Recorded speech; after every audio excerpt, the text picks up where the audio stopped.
The Senate has passed the bill to stop DeJoy and save the USPS.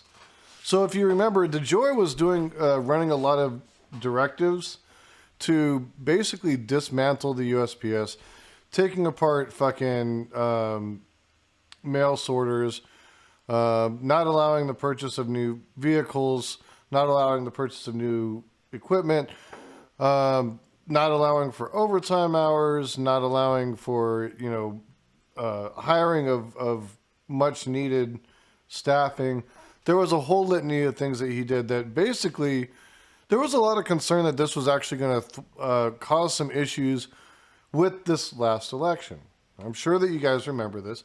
Everybody knew that DeJoy was a bad pick for the post office. Postmaster General, I believe, is the title. And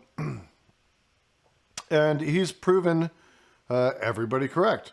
He is a horrible fucking person to have running the USPS, in part because he has a lot of investments in companies like FedEx and UPS, and he has a ton of donations to, obviously, the Republican, far conservative end of the Republican Party.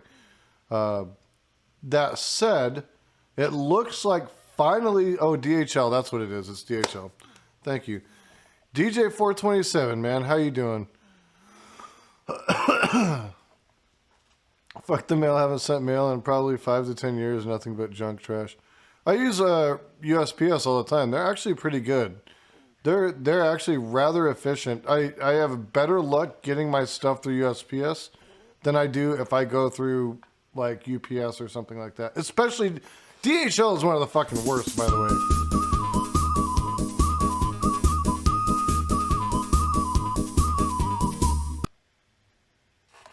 Oh yeah, we had to go throw a DJ 427 song on.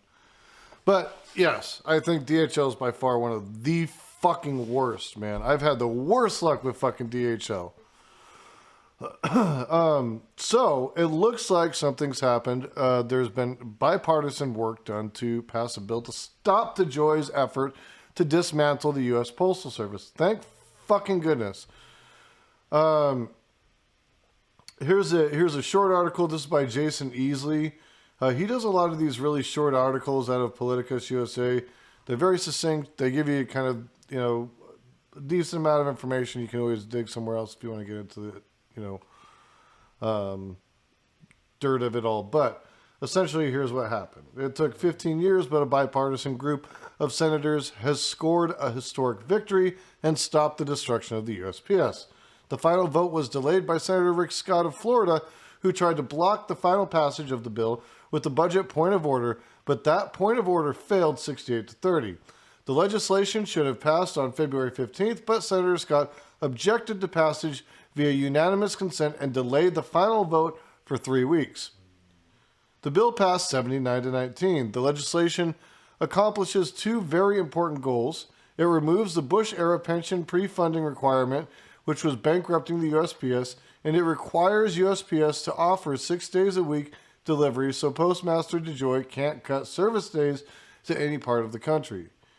The Postal Service debt was caused by the pension pre-funding requirement. Advocates believe that the requirement removed the Postal Service will be profitable, which is basically what's happened. They've been running in a deficit for a long time.